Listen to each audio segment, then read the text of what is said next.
में होली रे रसिया, होली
रे रसिया।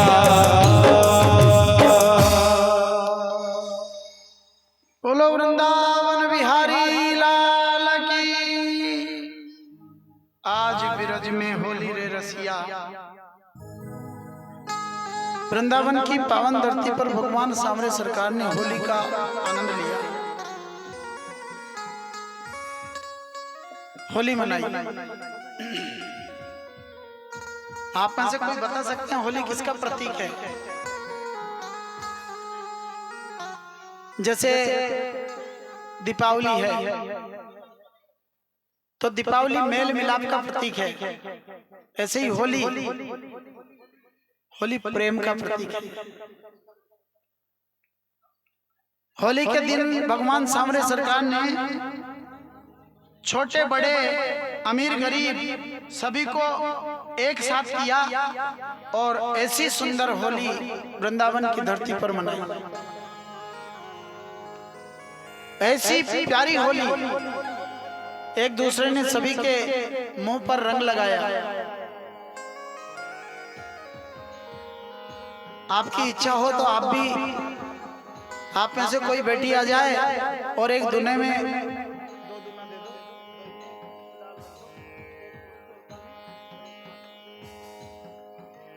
एक बेटी आ जाए जो सभी के गालों पर गुलाल लगाओ, और पुरुष देवता में से कोई भी आ जाए, पप्पू जी, पप्पू पंडित,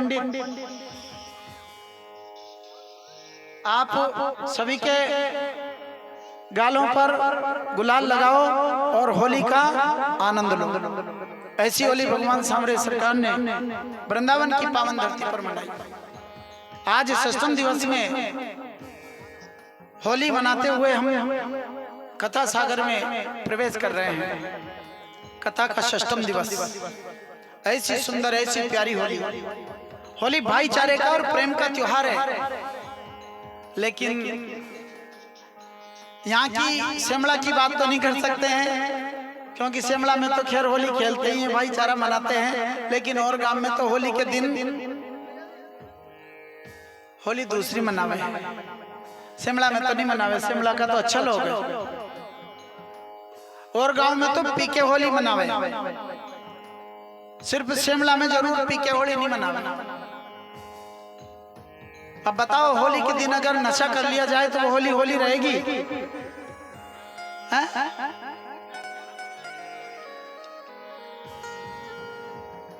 होली के दिन अगर होली मनानी है ना, तो होली के दिन न तो खुद पीना और न कभी दूसरे के बेटे बेटी को पिलाना। बहुत सारे लोग ऐसा बदला लेते हैं कि पूछो मत। होली के दिन फोन लगा के बुलाते हैं, आजा आज तो होली खेलेंगे, और उसको पिलाते हैं, और घंटे 2 घंटे 4 घंटे बाद गाड़ी घोड़े से कहीं गिर जाता है, प्राण चले जाते हैं। बताओ उस घर में होली रही? सब खेल खत्म। सिर पर तिलक लगा दो पंडित जी, कम कम लगाओ, कम कम। सिर पर मस्तिष्क पर तिलक लगा दो। ए सुनीता, कम कम लगा। घर तक नहीं निकलेगी गुलाल। ऐसी होली बनाना चाहिए, प्रेम की होली, भाईचारे की होली। ऐसी होली भगवान सांवरे सरकार ने वृंदावन की धरती पर मनाई और प्रेम बढ़ाया। होली खेली। फिर उसी समय एक धेनुकासुर नाम का राक्षस, वृषभासुर, वृषभासुर कह दो कि धेनुकासुर कह दो, है तो गाय का ही बछड़ा। गाय के बछड़े के रूप में एक राक्षस गया। भगवान कन्हैया जी ने उस राक्षस को मार दिया। बछड़े के रूप में गया था। राधा रानी ने कहा कि कन्हैया, तुमने गाय के बछड़े को मारा है तो तुम्हें गोहत्या का पाप लगा। भगवान ने कहा कि गोहत्या का पाप कैसे लगा? वो तो राक्षस था। बोले वो राक्षस तो था, पर था तो बेल के रूप में। वृषभासुर, वृषभ माने बेल, असुर माने राक्षस। बेल के रूप में राक्षस था, भगवान ने मारा। कन्हैया जी ने कहा कि अगर पाप लगा तो ये पाप खत्म कैसे होगा? राधा जी ने कहा कि जब तक तीर्थ में स्नान करके नहीं आ जाओ तब तक तुम्हारे सिर से कलंक नहीं निकलेगा। भगवान ने कहा कि मैं कहाँ तीर्थ में जाऊं, मैं तो तीर्थ को यहीं बुला लूं। तो भगवान ने चारों तीर्थों से कहा कि है तीर्थराज प्रयाग और सारे तीर्थों, आपसे मैं आग्रह करता हूं कि आप अपना अपना जल लेकर के वृंदावन की धरती पर आ जाओ। भगवान की बात मानकर सारे तीर्थ जल की झारी लेके और वृंदावन में आ गए। राधा रानी ने कहा अब क्या करें इस जल का? कन्हैया ने कहा बोलो ना, अब मैं स्नान करूं। बोले आप तो स्नान करो ही सही। पर राधा रानी ने 2 कुंड बनाए, 2 कुंड खुदवाए और उस तीर्थों के जल को उन कुंड में खाली करवा दिया। वो झारियां, जल की जो झारी भर के लाए थे ना देवता, वो जल की झारी उन दोनों कुंडों में खाली करी और 2 कुंड बन गए, एक राधा कुंड और एक श्याम कुंड। राधा जी ने कहा कि आने वाले समय में लोगों के पास अगर समय नहीं है और तीर्थों में दर्शन नहीं कर सके, तीर्थों में स्नान नहीं कर सके, तो कभी वृंदावन आओ तो राधा कुंड और श्याम कुंड में स्नान कर लो, नहीं तो हाथ मुंह धो लो और नहीं तो उस जल के छींटे शरीर पर मार लो, तो जन्म जन्म के पापों से मुक्ति मिल जाएगी। बोलो बांके बिहारी लाल की। और इसके बाद अब हम तैयारी करते हैं मथुरा में भगवान को ले जाने की। कंस तो भूल गया, अपने राजकाज में व्यस्त हो गया। उसको यही पता नहीं कि देवकी का 8वां लाल मुझे मारने के लिए तैयार हो गया।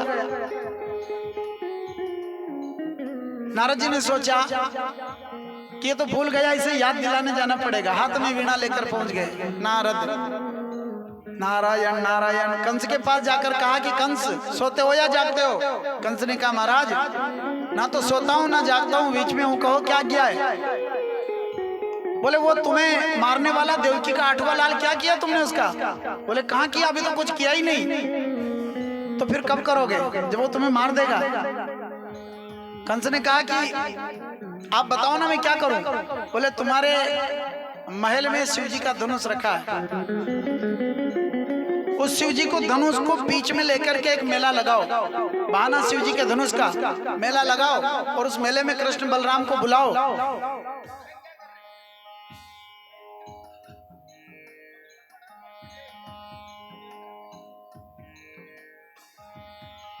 धनुष को माध्यम बना करके एक मेला लगाओ, उस मेले में कृष्ण बलराम को बुलाओ और धोखे से यहाँ बुला करके उन दोनों को मार दो, कृष्ण को मार दो। पर इस काम को करेगा कौन? कन्हैया को लेने कौन जाएगा? कंस के एक मंत्री जी थे, उनका नाम था अक्रूर। अक्रूर जी को कहा कि अक्रूर जी आप जाओ कृष्ण बलराम को लेकर आओ। अक्रूर जी बेमन से कृष्ण बलराम को लेने के लिए चले। मन में तो बहुत दुख हो रहा है, अगर मैं कृष्ण बलराम को लाया, इस पापी ने उनके साथ कुछ गलत किया तो सारी जवाबदारी मेरी रहेगी। बेमन से चले, वृंदावन में पहुंचे और वृंदावन में पहुंच करके कृष्ण बलराम से मिले। वृंदावन में भगवान कृष्ण और बलराम दोनों भाई गाय चरा रहे थे ग्वाल बालों के संग। अक्रूर जी को आता देख करके और कृष्ण बलराम ने उनके चरण छुए, आशीर्वाद लिए। और जब अक्रूर जी ने कहा कि मैं तुम्हें लेने आया हूं, तो बलराम और कृष्ण ने अक्रूर जी से कहा कि बाबा आप हमें लेने आए, अगर ये बात आपने यशोदा मैया को बता दी ना तो वो आपसे बात नहीं करेगी, आपकी सेवा नहीं करेगी, भोजन पानी जलपान आदि नहीं कराएगी। इसलिए ये बात आप यहीं तक सीमित रखना। अक्रूर जी के साथ में कृष्ण बलराम महल में पहुंचे। नंदरानी ने उनका स्वागत किया, नंदराई जी ने आओ भगत करी। और जैसे ही अक्रूर जी आए ना तो माता यशोदा समझ गई, कुछ कहा नहीं पर वो समझ गई कि कुछ दाल में काला है। माता यशोदा भोजन बना के कन्हैया को भोजन करा के और सुला देती है, पर माता यशोदा की आंखों में नींद नहीं है। खड़ी खड़ी अपने महल के आंगन में आंखों में आंसू भर के और रो रही है, मेरा लाल, मेरे कलेजे का टुकड़ा आज मुझे छोड़ करके जा रहा है। मध्य रात्रि के बाद कन्हैया की नींद खुली और उन्होंने देखा कि माँ यशोदा मेरे पास में नहीं है, तो जाकर देखा तो आंगन में खड़ी खड़ी रो रही है। भगवान ने माता यशोदा से रोने का कारण पूछा, मैया आप बताओ आपकी आंखों में आंसू क्यों हैं? तो माँ यशोदा ने कहा कि बेटा एक विनती करूं तेरे से, आज तक तो मैं तुझे मेरा बेटा समझती रही, पर आज पता चला कि तू मेरा बेटा नहीं है, तो बहुत बड़े राजा का बेटा है और बहुत बड़ा राजा बनेगा। तो मैं तेरे से एक प्रार्थना करती हूँ, बेटा तुम्हारे राज में तुम्हारे बाबा को और हम दोनों को नौकरी पर रख लेना। तुम्हारी गाय चराएंगे, तुम्हारे घर में मैं बर्तन झाड़ू का काम करूंगी और बदले में कम से कम दिन में 2-4 बार तुम्हारी सूरत तो देख लिया करूंगी। माता यशोदा की ये बातें सुनकर के भगवान ने माता को समझाने का प्रयास किया। कहा मैया कितनी भोली है तू, आज तक तूने कभी मुझे अपने सीने से जुदा नहीं होने दिया। आज 12 बरस की उम्र होने को आई, कभी मेला देखने जाने नहीं दिया, कभी तेरे से अलग में नहीं रहा। तुझे पता है जब तुम चली जाओगी तो मैं कैसे रहूंगा। मैया यशोदा को रो रो करके कन्हैया जी समझाते हैं और कहते हैं माँ मैं ज्यादा दिन के लिए नहीं जा रहा हूँ, मैं तो बस मेला देखने के लिए जा रहा हूँ मामा के यहाँ। कृष्ण बलराम दोनों भाई मेले का बहाना बनाकर और अक्रूर जी के साथ में चल दिए। अब जैसे ही प्रातःकाल 4 बजे कृष्ण और बलराम दोनों भाई अक्रूर जी के साथ रथ में बैठ करके जाने की तैयारी करते हैं और महल का दरवाजा खुलता है। जैसे ही महल का दरवाजा खुला, सारी गोपियां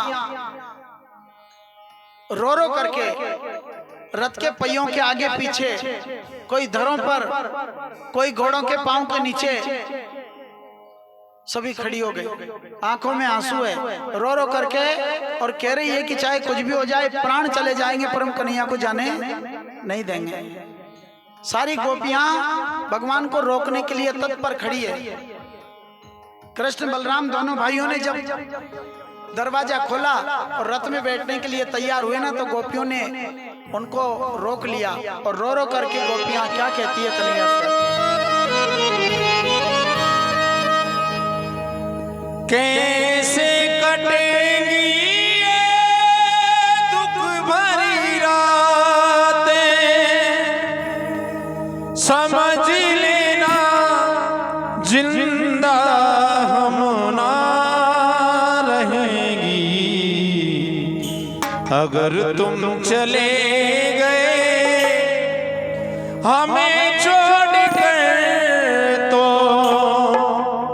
ये सखियां तुम्हारी कैसे रहेगी, कन्हैया चले गए ब्रज छोड़ कर, तो सखियां तुम्हारी कैसे रहेगी, ये मैया तुम्हारी कैसे रहेगी।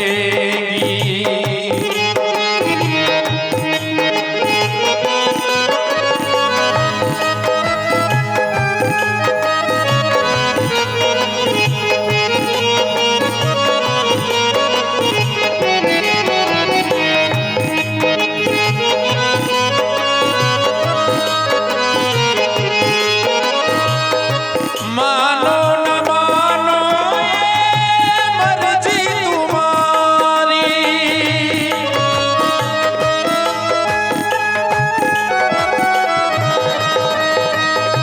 काली घटा जब सावन की छाए,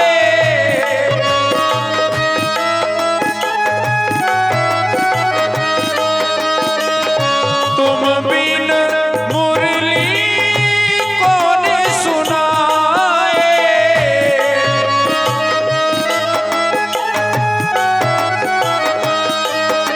समझ लेना जिंदा हम ना रहेंगी, अगर तुम चले गए हमें छोड़कर, तो सखियां तुम्हारी रोती रहेगी, मैया तुम्हारी रोती रहेगी।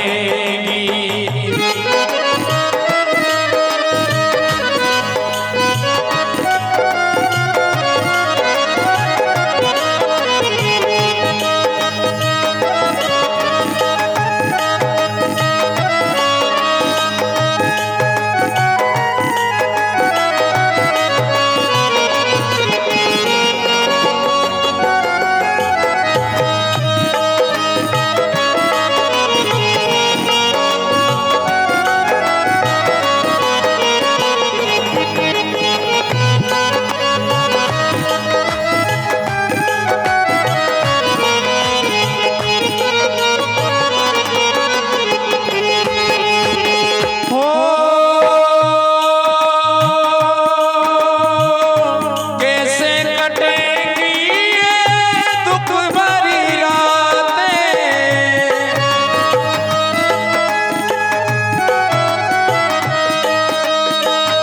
तुम बिन मुरली कौन बजावे, बिन मुरली कौन बजाए, अरे कौन हमारा माखन खावे,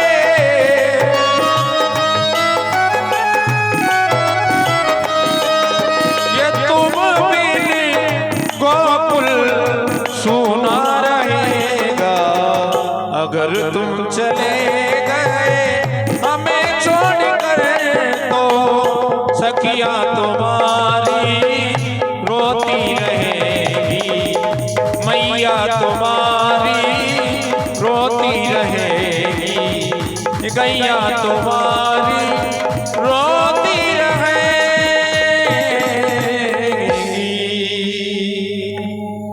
अगर तुम चले गए हमें छोड़कर, तो ये सखिया तुम्हारी रोती रहेगी, अगर तुम चले गए हमें छोड़कर, तो ये गैया तुम्हारी रोती रहेगी। हे कन्हैया,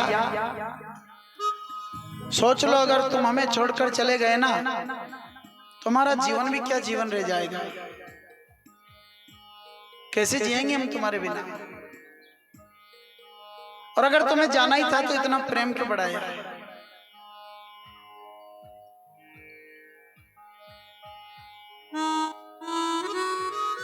यहाँ किसी ने कहा है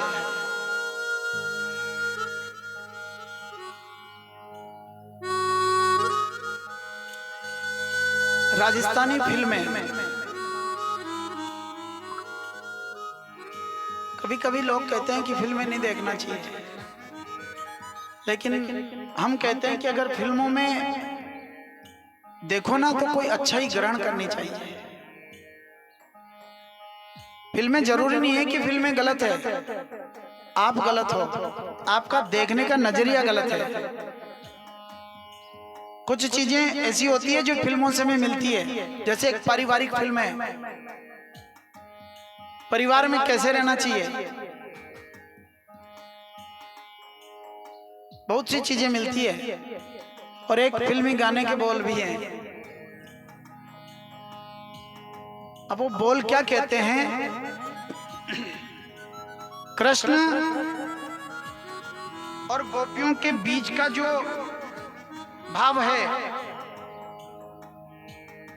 इस गीत से, इस फिल्मी गाने से ये संबंध रखता है। क्या है उस गाने के बोल? परदेसियों से ना अखियां मिलाना, परदेसियों से ना अखियां मिलाना, परदेसियों को तो एक दिन है जाना,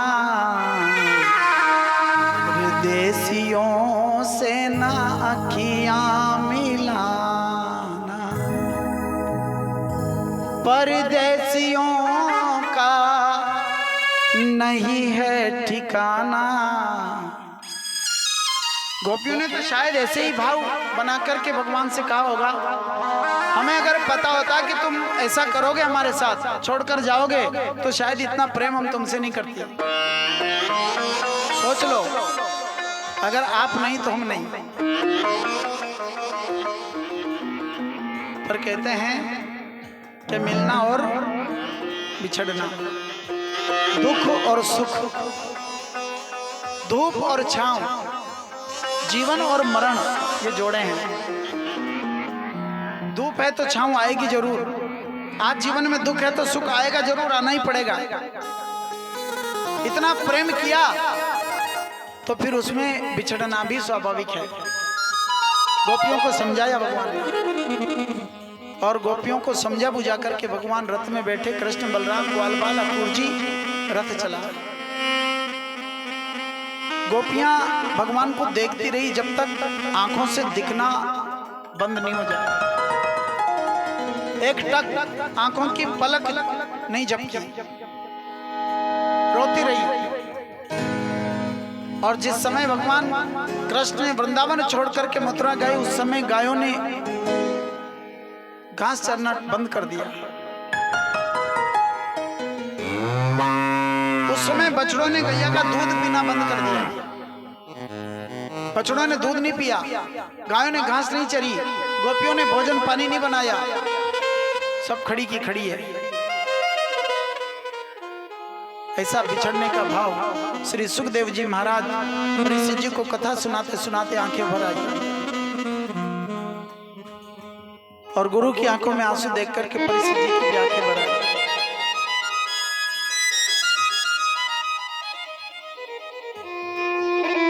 समय की गति न्यारी है, समय का चक्र चलता है, समय बदलते देर नहीं लगती। गोपियों को छोड़कर भगवान गए। अक्रूर जी ने रास्ते में सोचा कि इतना प्रेम करने वाली ये गोपियां हैं, ये ऐसा कौन से हैं, किस रूप में हैं ये कन्हैया जो इतना प्रेम वृंदावन वासी इनसे करते हैं। रास्ते में यमुना मैया में जब डुबकी लगाई ना, तो मन में विचार किया कि हे प्रभु, जो मेरे साथ हैं उनके दर्शन मुझे हो जाए। और जैसे ही डुबकी लगाई तो अक्रूर जी को कृष्ण जी ने चतुर्भुज रूप में दर्शन दे दिए। शंख चक्र गदा और पद्म धारण किए हुए, गले में बनमाला धारण किए हुए भगवान कृष्ण जी ने अक्रूर जी को दर्शन दे दिए। दर्शन को पाकर के अक्रूर जी बड़े आनंदित हो गए। सोचा कि मैं सोच रहा था कि कहीं कृष्ण बलराम को ये पापी दुष्ट मारेगा, पर अब मुझे पता चल गया कि क्या हाथों कंस का काल निश्चित है। पहुंच गए मथुरा में। मथुरा के वासी इंतजार कर रहे थे भगवान का कि कब कन्हैया जी आए और कब हम उनका स्वागत करें, पर कंस ने घोषणा कर दी कि अगर मेरी अनुमति के बिना किसी ने कन्हैया की पूजा करी, स्वागत किया, फूल चढ़ाए ना, तो मेरे से बुरा कोई नहीं होगा। रोक दिया सबको, लेकिन फिर भी लोग नहीं माने। भगवान के प्रति इतना सच्चा प्रेम, सब अपने अपने मकान की छत पर चढ़ गए हाथों में फूल लेकर के, और सोचा कि कंस कहां तक मना करेगा, हम ऊपर से भगवान पर फूल की बरसात कर देंगे। मथुरा में पहुंचे, विश्राम गृह में विश्राम किया। ग्वाल बालों को लेकर के भगवान मथुरा की सैर करने निकलते हैं। जैसे ही सैर करने निकले तो ग्वाल बाल तो जल्दबाजी में थे, कपड़े पहन के नहीं गए थे, बिना कपड़ों के चले गए। भगवान ने देखा कि रास्ते में धोबी आ रहा है कपड़े की पोटली बांध के।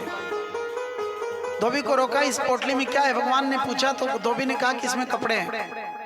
बोले कपड़े हमें दे दो ना। अब धोबी होता है। धोबी ने कहा कि ये कपड़े तो महाराज के, मैं धो के और प्रेस करके ले जा रहा हूँ महाराज के पास। बोले हमें दे दो। धोबी नहीं माना। भगवान ने एक दो मुक्के लगाए, धोबी पोटली छोड़ करके भागा और पहुंच गया सीधा धोबी घाट पर। जोर जोर से चिल्लाता है, भागो, पूतना को मारने वाला आ गया, भागो, अगासुर बकासुर को मारने वाला आ गया, भागो। सारे धोबी भाग गए, सारे कपड़े घाट पर छोड़ गए। भगवान ने कपड़ों को उठाया और ग्वाल बालों को दिया, कपड़े पहनाए। ग्वाल बाल कपड़े पहन के चले ना तो ऐसा लगे जैसे झाड़ू निकल रहा हो। कपड़े बेनाप के थे। भगवान दर्जी के पास गए। दर्जी के पास जाकर कहा कि दर्जी भैया इन कपड़ों को सही नाप में बना दो। तो दर्जी ने उन कपड़ों को काट काट के और ग्वाल बाल के हिसाब से बना दिए। भगवान ने दर्जी को आशीर्वाद दिया कि प्यारे, आज के बाद कलयुग आएगा और कलयुग में 5 रुपए की गिट्टी में तो 500 रुपए बनाएगा, अपने परिवार को अच्छी तरह से चलाएगा। आज शिमला में कोई माता अगर सिलाई करे ना तो उनसे पूछो 5 रुपए की गिट्टी में करे कोई सिलाई? 5 रुपए की गिट्टी में कम से कम 200-300 रुपए बन जाते हैं। भगवान ने आशीर्वाद दिया। आगे सुदामा नाम का माली आया, उसने भगवान के गले में हार पहनाया, उसे भी आशीर्वाद दिया कि कलयुग में फूल की खेती से पूरा परिवार का वहन कर लेगा। कुब्जा आई चंदन का तिलक लगाने, भगवान कृष्ण ने रोक लिया। कहा कहाँ जाती हो? बोले मैं महाराज कंस के तिलक लगाऊंगी। बोले हमें लगा दे। कुब्जा ने मना किया। भगवान ने एक लात मारी, कुबड़ सीधी करी और सबसे रूपवती नारी बना दिया। कुब्जा ने चंदन का तिलक लगाया। ऐसा करते करते भगवान पहुंच गए जहां पर धनुष रखा था। पर पहुंचने से पहले कंस ने बड़े बड़े चाणूर मुष्टिक जैसे पहलवानों को युद्ध करने के लिए भेजा था। भगवान ने एक एक मुक्के में एक एक लात में उन सबका कल्याण कर दिया। चाणूर मुष्टिक जैसे पहलवानों से भगवान ने घमासान युद्ध किया, उनको मौत के घाट उतार दिया। एक मतवाले हाथी को कंस ने मदिरा पिलाकर रखा, उसे भी भगवान ने मार दिया। और दोनों भाई जहां धनुष रखा था वहां पहुंच गए। भगवान ने धनुष उठाया, एक ही झटके में धनुष को उठाकर तोड़ करके 2 टुकड़े करके जमीन पर गिरा दिए। भयंकर आवाज आई। दूतों ने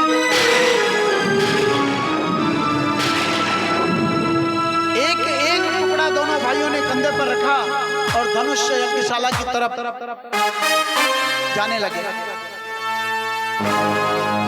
कंस के नौकर चाकर दूत सेवादार भाग करके कंस को सूचना देते, महाराज अगासुर बकासुर वृतासुर और पूतना को मारने वाला आ गया है, धनुष तोड़ के आपके महल की तरफ आ रहा है। कंस छुपता है, डरता है, अपने परिवार वालों को इकट्ठा करता है और सभी से कहता है कि कोई मुझे बचाओ। परिवार वाले क्या करते हैं?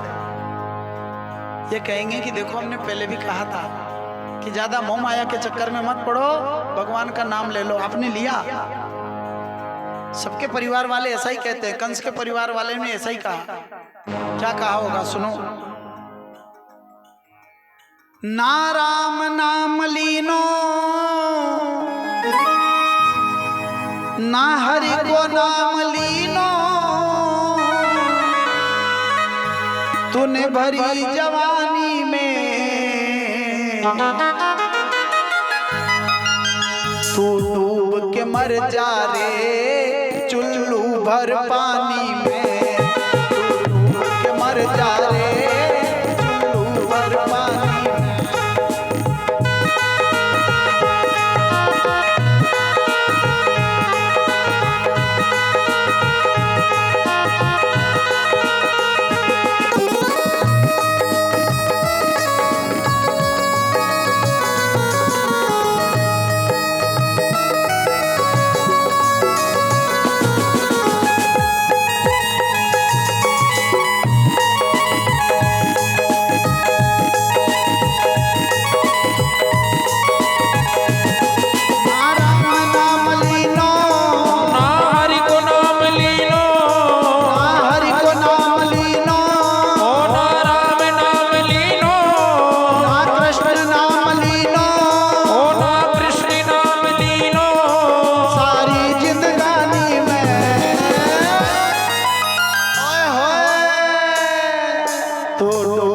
मर जा रे चुल्लू भर पानी में तू डूब के मर जा रे चुल्लू भर पानी में।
तू मत कर मेरा यहाँ कुछ भी नहीं है तेरा। ओ तू मत कर मेरा मेरा यहाँ कुछ भी नहीं है तेरा।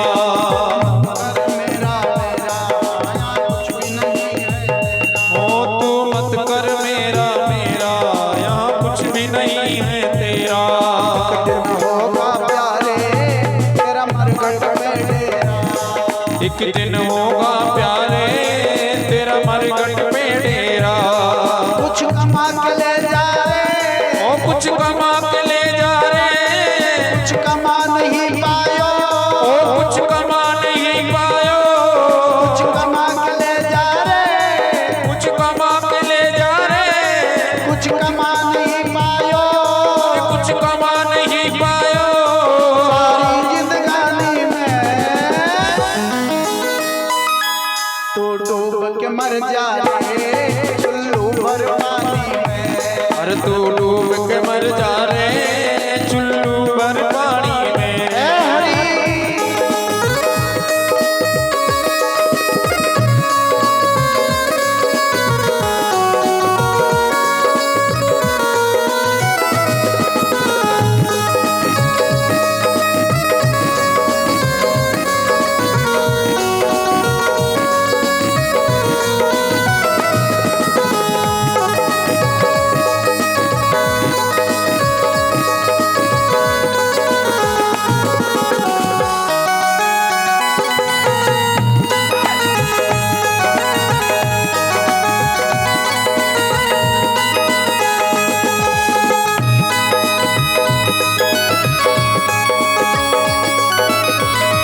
कुछ भी नहीं है तेरा, एक दिन होगा प्यारे तेरा मरघट पर डेरा। पानी को बबूलो है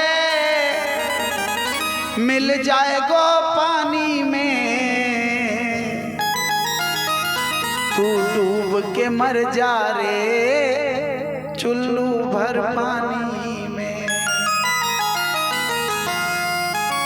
कंस के परिवार वालों ने ऐसा कहा। हमने कहा था तुमसे कि भगवान का भजन कर लो, सुमिरन कर लो, तुमने किया, अब नहीं किया ना तो भोगो सजा, अब तुम्हें मरना ही पड़ेगा। भगवान पहुंच गए। कृष्ण और बलराम दोनों भाई ग्वाल वालों के संग कंस के महल में पहुंचे। कंस अपने महल में अपने सिंहासन पर बैठा था, बाल पकड़ के जमीन पर गिराया, लात घूंसों से पिटाई करी, खींचते खींचते शमशान घाट की तरफ ले गए। ऐसा मारा कचुमर निकाल दिया, सब दिन की हैंकड़ी निकल गई।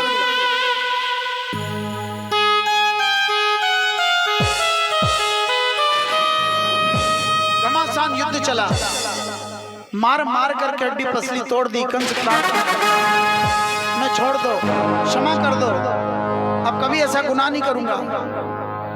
भगवान ने कहा तो तेरे बाप का नहीं हुआ तो मेरा क्या होगा? जो अपने माता पिता का नहीं होगा वो दूसरों का कभी होगा?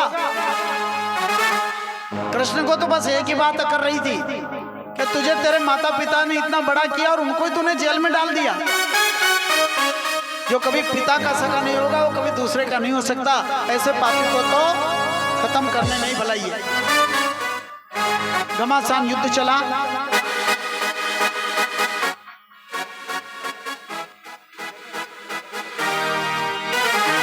मारते मारते घसीटते घसीटते दूर ले गए।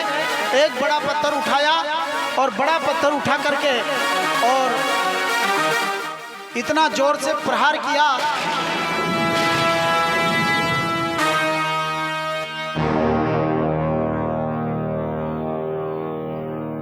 इतना जोर से प्रहार किया कृष्ण ने कंस के ऊपर कि उसकी खोपड़ी फूट गई, भयंकर आवाज आई और कंस के प्राण पखेरु।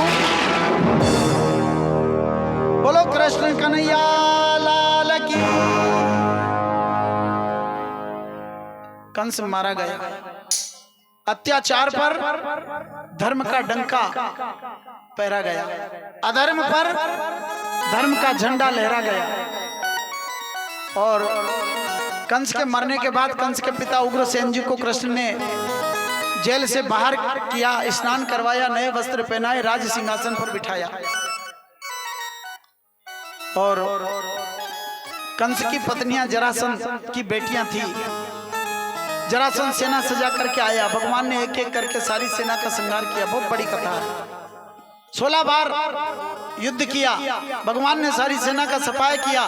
17वीं बार भगवान युद्ध छोड़कर भाग गए और जिस दिन युद्ध छोड़ा उस दिन उनका नाम हो गया रणछोड़ राम जी। बोलो रणछोड़ राम भगवान की। भागे ना तो जरासंध ने कालीबन नाम के एक राक्षस को भगवान के पीछे लगा दिया। कालीबन की एक खासियत थी कि वो जिससे युद्ध करे ना, सामने वाले का आधा बल उसके अंदर समा जाता था। जैसा बाली के थे ना वरदान, अब भगवान तो उससे युद्ध नहीं कर सके। एकांत में गुफा में जाकर के छुप गए और अपना पीताम्बर मुचकुंद ऋषि को उड़ा दिया। अब मुचकुंद ऋषि कौन थे? देवता और दानव के युद्ध हुआ ना, तो इन महाराज को देवताओं की तरफ से युद्ध करने के लिए बुलाया था। पर अब देवता दानव का युद्ध पूरा हो गया। मुचकुंद जी ने कहा कि अब मैं क्या करूं? बोले तुम यहीं सो जाओ, आराम करो, जब तुम्हारी जरूरत पड़ेगी ना तो आपको उठा लेंगे। मुचकुंद महाराज की ऐसी खासियत थी कि अगर कोई उनको नींद से जगा दे और जिनके ऊपर उनकी दृष्टि पड़ जाए, सामने वाला तुरंत जल के भस्म हो जाता था। पीताम्बर भगवान ने उड़ाया। कालीबन समझा कि ये कन्हैया छुप कर लेटा है, जोर से पीताम्बर खींचा, मुचकुंद की नींद खुली और जैसे ही नजर पड़ी कालीबन जल के भस्म हो गया। कुछ दिन भगवान मथुरा में रहे। 64 दिन गुरु सांदीपनि के आश्रम में भगवान इस विद्यालय में गए, गुरुकुल में पढ़ाई करी 64 दिन। भगवान ने कितने दिन पढ़ाई करी? 64 दिन। 64 दिन में 64 कला की विद्या भगवान ने अर्जित करी। भगवान पढ़ते नहीं है, भगवान तो गुरु का मान बढ़ाने के लिए विद्यालय जाते हैं। और रामचरितमानस में एक सुंदर चौपाई है, जो बेटा बेटी स्कूल में पढ़ते हैं आज भी, अगर इस चौपाई को रोज 11 बार बोले तो हमारी गारंटी है वो जो पढ़ेंगे वो कभी जीवन में नहीं भूलेंगे।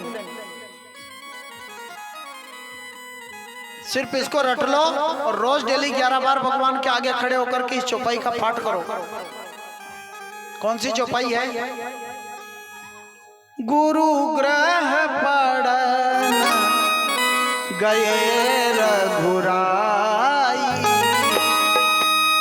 ओ गुरु ग्रह गए पढ़न रघुराई, गुरु ग्रह पढ़न गए रघुराई, गुरु ग्रह पढ़न गए रघुराई, अल्प काल विद्या सब पाई, अल्प काल विद्या सब पाई।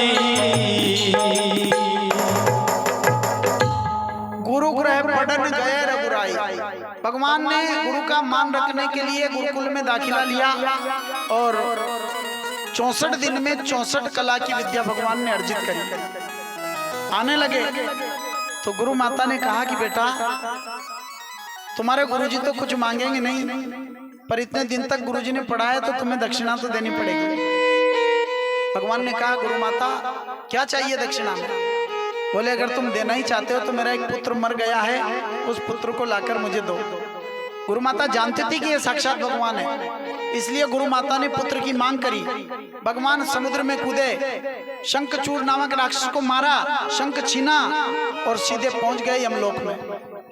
यमराज जी ने देखा कि साक्षात द्वारकाधीश आए हैं तो उन्होंने प्रणाम किया और कहा कि प्रभु कैसे आना हुआ? बोले मेरी गुरु माता का पुत्र कुछ दिनों पहले तुम लेकर के आए थे, वो लेने आया हूँ। यमराज जी ने कहा कि जितना चाहे उतना ले जा सकते हो, सारे पुत्र तुम्हारे।